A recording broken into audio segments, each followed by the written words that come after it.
Notre chef d'état-major a raison dans l'absolu qu'un pays doit toujours être prêt à offrir ses enfants, mais la menace russe n'est pas caractérisée dans un ennemi qui est en train de nous attaquer. Il ne nous bombarde pas, aucun missile est tourné contre la France.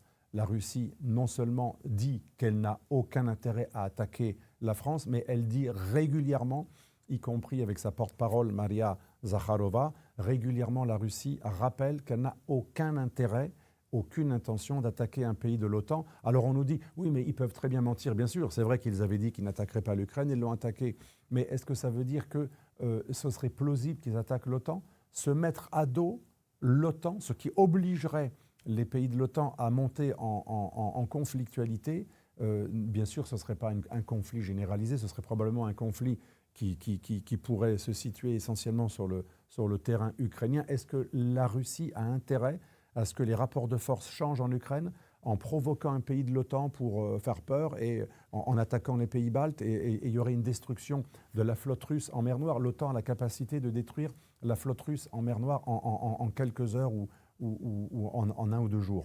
Est-ce que c'est l'intérêt de la Russie qui n'arrive même pas à progresser à plus de 20% en Ukraine? Si vous voulez, tout cela n'est pas crédible.